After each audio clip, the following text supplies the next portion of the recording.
દિલ્હીમાં હારેલા અરવિંદ કેજરીવાલ ગુજરાતમાં કઈ રીતે મજબૂત બની ગયા, વિસાવદરમાં કઈ રીતે તેમનું માસ્ટર સ્ટ્રોક કામ લાગ્યું તેવી ચર્ચાઓ અત્યારે ગુજરાતની રાજનીતિમાં ચાલી રહી છે અને આ સાથે જ અરવિંદ કેજરીવાલની કૂટનીતિની વાતો પણ ચાલી રહી છે।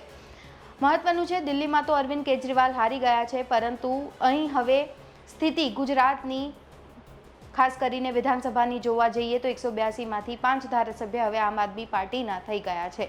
વિસાવદરની પેટા ચૂંટણી યોજાઈ, જેને લઈને માહોલ છે એ ગુજરાતમાં ગરમાયેલો જોવા મળ્યો અને એ માહોલ ગરમાયેલો એટલા માટે પણ જોવા મળ્યો કારણ કે તેમના ઉમેદવાર ગોપાલ ઇટાલિયા ખૂબ જ સકારાત્મક રીતે, અસરકારક રીતે વિસાવદરમાં કામ કરી રહ્યા હતા અને છેલ્લા કેટલાય સમયથી લાઇમલાઇટમાં હતા।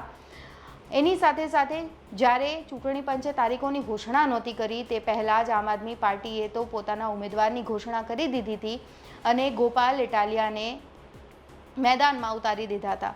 મહત્વનું છે, ભારતીય જનતા પાર્ટીમાંથી કિરીટ પટેલ મેદાનમાં હતા અને કોંગ્રેસ તરફથી નીતિન રાણપરિયા છે એ મેદાનમાં હતા, પરંતુ અહીં સૌ કોઈની નજર આમ આદમી પાર્ટી અને ભારતીય જનતા પાર્ટી પર વધારે એટલા માટે હતી કારણ કે અહીં કાંટાની ટક્કર છે એ જોવા મળી રહી હતી। પરંતુ આપણે સૌ કોઈ જાણીએ છીએ કે જેમ વિસાવદરની જનતા છે એ સામા પવને ચાલે છે અને કંઈક અલગ જ હંમેશા તેમના મનમાં શું ચાલતું હોય છે એ કોઈ પણ ભાંપી નથી શકતું અને આ વખતે પણ એવું જ થયું કારણ કે એક સમય તો અટકળો એવી વહેતી થઈ કે અહીં ભારતીય જનતા પાર્ટીના ઉમેદવાર કિરીટ પટેલ કદાચ આવી શકે છે અને પેરિસના રસ્તાઓ છે એ વિસાવદરની જનતાને આવનારા દિવસોમાં આપી શકે છે, બનાવી શકે છે તેમની માટે, પરંતુ એવું કશું જ ન થયું અને સાવરણો ફરી વળ્યો। વિસાવદરમાં આમ આદમી પાર્ટી આવી અને ગોપાલ ઇટાલિયા ખૂબ જ આક્રમક અંદાજમાં જોવા મળ્યા। ધારાસભ્ય તેઓ થઈ ગયા છે હવે, ત્યારે વિધાનસભામાં પણ તેઓ વિધાનસભાને ગજવતા છે એ જોવા મળશે, પરંતુ અહીં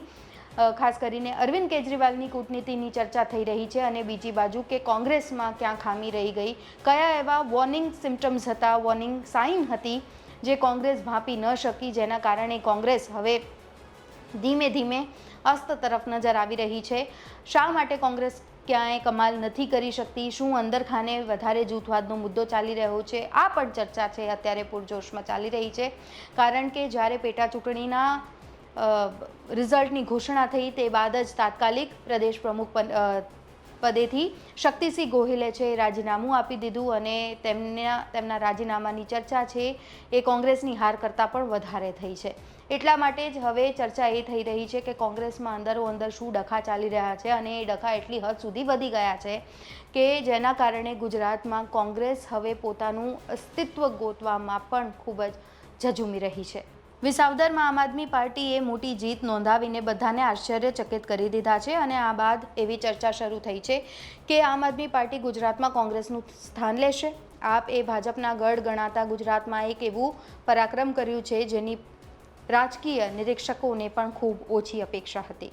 પેટા ચૂંટણીમાં પાર્ટીએ 2022માં જીતેલી બેઠક જાળવી રાખી જ નહીં, પરંતુ જીતની માર્જિન પણ વધારી દીધું।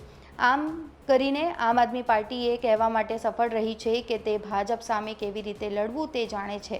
ભાજપે છેલ્લે 2007માં વિસાવદર બેઠક જીતી હતી જ્યારે વડાપ્રધાન નરેન્દ્ર મોદી પોતે રાજ્યમાં મુખ્યમંત્રી હતા। ત્યારથી ભાજપ કેશુભાઈ પટેલની આ બેઠક જીતવાનો પ્રયાસ કરી રહી છે, પરંતુ તેની રણનીતિ સફળ થઈ નથી।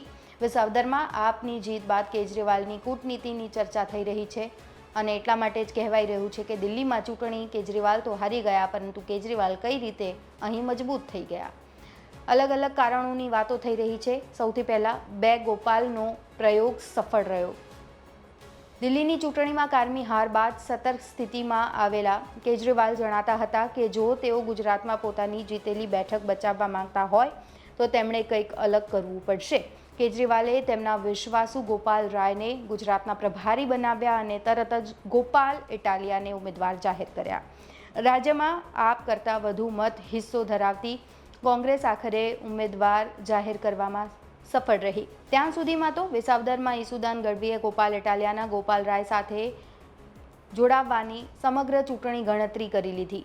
બીજો મુદ્દો, કોંગ્રેસને સાઇડલાઇન કરવામાં આવી। વિસાવદરમાં આમ આદમી પાર્ટીનો વિજય મોટો છે કારણ કે પાર્ટીએ પેટા ચૂંટણીમાં ભાજપને હરાવ્યું અને એટલું જ નહીં, તેને વિસાવદરમાં 51.5% મત મળ્યા। જ્યારે કોંગ્રેસની ડિપોઝિટ જપ્ત થઈ, કડીમાં ભાજપે 79 39% મત મેળવીને જીત મેળવી. પંજાબમાં જ્યાં આમ આદમી પાર્ટી સત્તામાં છે ત્યાં પાર્ટી 39.2% મત મેળવવામાં સફળ રહી. આવી સ્થિતિમાં ગુજરાતમાં આપનો વિજય મોટો છે.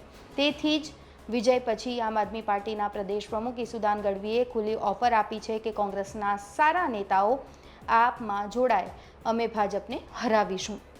ત્રીજો મુદ્દો, આપ માટે જીવનદાન, કોંગ્રેસમાં નિરાશા.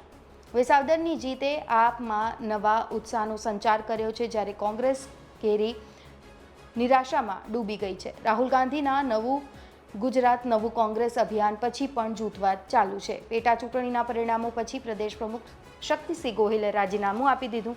આવી સ્થિતિમાં કોંગ્રેસનું સંકટ વધુને વધુ વધવાનું છે. સૌરાષ્ટ્રમાં કોંગ્રેસની પકડ નબળી પડી ગઈ છે, જ્યારે આપના 5માંથી 4 ધારાસભ્યો સૌરાષ્ટ્રના છે. ગોપાલ ઇટાલિયા વિસાવદરમાં જીત્યા. જવાહર ચાવડા જિંદાબાદના નારા લાગ્યા. જવાહર ચાવડા હાલમાં ભાજપમાં છે. તેઓ કોંગ્રેસમાંથી ભાજપમાં ગયા હતા. વિસાવદરમાં વિજય પછી શક્ય છે કે કેટલાક નેતાઓ આપ તરફ વળી શકે છે. ચોથો મુદ્દો જે ચર્ચાઈ રહ્યો છે, કોંગ્રેસમાં લડવાની ક્ષમતા દેખાતી નથી. રાહુલ ગાંધી લોકસભાની ચૂંટણી પછી 3 વાર ગુજરાત આવ્યા છે. તેઓ કોંગ્રેસના કાર્યકરોને સિંહ કહે છે. કાર્યકરો જમીન પર ભેગા થાય છે, પરંતુ રાજ્ય એકમના 10 મોટા નેતાઓ ચૂંટણી લડવા માટે અનિચ્છા રાખે છે. આવી સ્થિતિમાં રાહુલ ગાંધીની રણનીતિ લાગુ થઈ રહી નથી. આપ હવે કોંગ્રેસના ગ્રાઉન્ડ લેવલના કાર્યકરોને તોડવા પર નજર રાખી રહી છે. જો આવું થાય તો કોંગ્રેસ માટે સંકટ વધુને વધુ વધી શકે છે.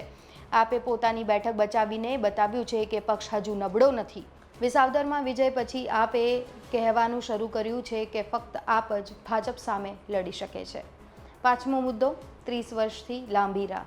ગુજરાતમાં કોંગ્રેસના મતદારો છેલ્લા 30 વર્ષથી સત્તા પરિવર્તન કરી રહ્યા છે. કાર્યકરો અને જિલ્લા એકમના નેતાઓ સંઘર્ષ કરીને થાકી ગયા છે. ગુજરાતમાં એક સામાન્ય ચર્ચા રહી છે કે કોંગ્રેસના ટોચના નેતાઓ ભાજપ સાથે સોદો કરે છે. બીજો કથન એ છે કે કોંગ્રેસમાંથી જીત્યા બાદ તેઓ ભાજપમાં જાય છે. આપે 30 મહિનામાં એક ધારાસભ્ય ગુમાવ્યો, પણ આપે બેઠક જીતીને સ્કોર સેટલ કરી નાખ્યો. અને આવી સ્થિતિમાં જે કોંગ્રેસના સમર્થકો ભાજપને મત નથી આપતા તેઓ આપ તરફ જઈ શકે છે. ત્યારે જોવું હવે ખૂબ જ રસપ્રદ રહેશે કે આવનારા દિવસોમાં આમ આદમી પાર્ટીમાં કેટલા કોંગ્રેસના નેતાઓ આવે છે અને કોણ સિંહ ફાળો આપે છે. અત્યારે આ રિપોર્ટમાં બસ આટલું જ. ગુજરાતના તમામ મહત્વના સમાચાર જોવા માટે અને જાણવા માટે આપ જોડાયેલા રહો ગુજરાત તક સાથે. નમસ્કાર.